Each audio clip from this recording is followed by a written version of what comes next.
ever really thought about, like, I don't know, the holidays you celebrate? It's weird, right? We put them on the calendar, drag out the same old decorations, but how often do we actually stop and go, why am I doing this again? You know?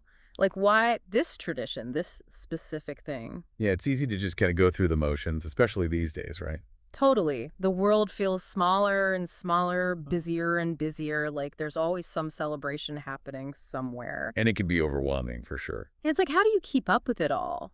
It's like trying to learn a new language or something, but instead of words, it's like traditions and rituals from every corner of the planet. That's a good way to put it. Yeah. And that's basically what we're diving into today. Think of it like, I don't know, your crash course in global celebrations. Right. Your cheat sheet to not just the what, but the why. Because as different as these things might seem on the surface, they often tell us a lot about ourselves, about being human. Yeah, exactly. They're like these little windows into how we're all connected, how we search for meaning, how we mark time in a way that, well, it connects us to something bigger. Okay, so let's start with something everyone knows. Birthdays, New Year's, Christmas. I mean, we might have our own ways of celebrating, but it's pretty universal, right? You'd be hard-pressed to find a culture that doesn't acknowledge these things in some way. Absolutely. Think about birthdays for a second. Blowing out candles on a cake, making a wish. I mean, that's everywhere, right? Yeah, it's like we're hardwired for it. This hope that on our special day, maybe, just maybe, we'll get a little magic. That's it. The beauty of ritual. It's not just about the cake, right? It's about tapping into that very human desire for a fresh start, for a little hope, a little bit of control in a world that often feels anything but. That's interesting. It's like that desire, that longing, it's something we all share no matter where we're from, which I guess is the perfect way to start looking at celebrations you might not know as well. Right. So think of this as a journey around the world. We're going to do a little tasting menu of celebrations. Each one's unique, just like the cultures they represent. Okay, I'm into it. Hit me with your first course. All right, let's kick things off with Eid al-Fitr. Eid al-Fitr. Okay, so tell me more. What's that all about? So Eid al-Fitr, so this is huge E in the Muslim world. It marks the end of Ramadan, which is a month of fasting and really intense spiritual reflection. Oh, right, right. So after a month of no food, no water during the day, Eid al-Fitr is like this giant celebration of gratitude, community, and probably a whole lot of eating. Exactly. It shows how we connect celebrations with milestones, both personal and for the whole community. It's about marking a journey, appreciating the discipline, the sacrifice, and then, bam, you come together, you share in the joy of finishing something really hard. Okay, so the food, the family get-togethers, the gifts, it's all about strengthening those connections and appreciating the good things. Yeah, and that gratitude thing, recognizing what you have to be thankful for, that pops up in celebrations everywhere. Oh, for sure. And speaking of vibrant celebrations all about good fortune and prosperity, how about we jump over to East Asia for Chinese New Year? I mean, you got to admit, few celebrations are as visually impressive as Chinese New Year. The dragon dances, the lion dances, the color, the energy, it's really something else. But there's a lot more to it than just the spectacle, right? Take that bright red we always associate with Chinese New Year. Yeah. That's not just festive, it's symbolic. Oh, yeah. Like what? Red, it means good luck, prosperity, warding off bad stuff. It's pretty cool when you think about it. Yeah, it's like its own language or something. Colors carrying meaning, intentions, all that. Exactly. And you see that. Colors having these deeper meanings in celebrations all over the world. It kind of shows how we as humans, we've always tried to find deeper meaning in everything around us. Even something as simple as a color can have a purpose, a story behind it. Totally. And speaking of celebrations that are all about color, all about light, let's talk about Diwali. Right. Diwali, celebrated by, well, Hindus, Jains, Sikhs, tons of people all over.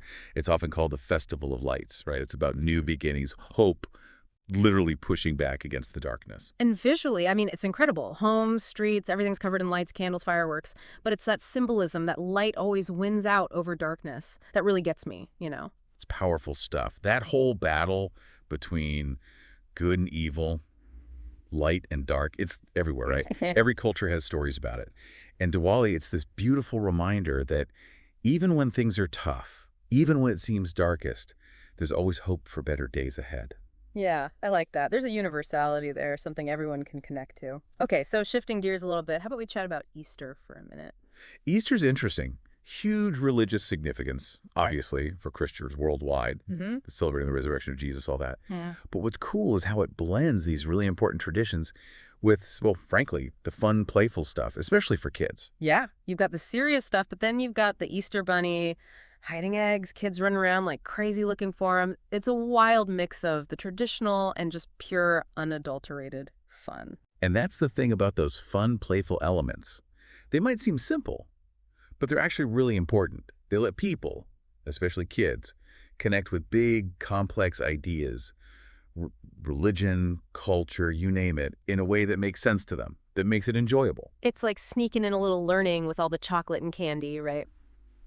But hey, we're not done with our global celebration tour just yet. We've got more to see, more to learn. Each stop is like a new perspective on why we celebrate what we choose to celebrate. So up next, we've got two that might seem like total opposites, but, maybe they've got more in common than we think. Thanksgiving and Halloween. So Thanksgiving, we're talking family, friends, big feasts, being thankful for all the good stuff. Yeah. Even though the way we celebrate now is probably a little different from how it started, the main idea is still there, right? Taking time to appreciate what we have, to be grateful. And that's huge when you really think about it. It's so easy to get caught up in everything, to forget about the good stuff. It really is. And then you've got Halloween, Mm. complete opposite, yeah. Instead of chill gatherings and being thankful, it's all costumes and candy and, well, getting spooked. Talk about a 180, but you were saying before, these two, they might actually have more in common than we think. How so? Well, think about it. Both holidays, in their own way, they make us face something kind of deep about, I don't know, about being human, about life and death. Thanksgiving makes you think about what you're thankful for, the good stuff in life. But Halloween, it's all about facing those fears, the stuff we don't like to talk about, death, the unknown, all that spooky stuff. Huh. Never thought of it like that. It's like we're taking all that scary stuff, the stuff that keeps us up at night, and just laughing at it. Exactly. Different cultures, they deal with this stuff in their own way. Yeah. But Halloween's got this cool way of just owning it. It's like saying, yeah, life's scary sometimes. Things are uncertain. But let's just have some fun with it. I like that. Sometimes you just gotta laugh, right? Especially when things get tough. Okay, but speaking of letting loose, have a good time. Our last stop on this whole Celebration World Tour, gotta be Carnival, right? Gotta love Carnival. Yeah. Rio, Venice, wherever you go, it's just this explosion of energy, music, dancing, letting go of everything. Biggest party on the planet. And it's not just about going wild for no reason. Carnival often happens right before Lent, which, for a lot of Christians, is a time for reflection, for giving stuff up. So it's like the last hurrah before things get serious. Exactly. And that back and forth, celebrating like crazy, and then being more reflective, that's just part of being human, isn't it? We need both. Totally. We're complex, right? Capable of going all out, A&D being introspective. It's a cool balance. It is. And all these celebrations, from Thanksgiving with its quiet gratitude to the craziness of Carnival, they remind us that we're all part of this huge, messy, beautiful human experience. We are. We've only scratched the surface, really. There's Holi with all its colors, Oban in Japan, so much more out there. It's incredible how many different ways there are to mark time, find meaning, connect with each other. Right. It's amazing. There's always something new, something different to learn about.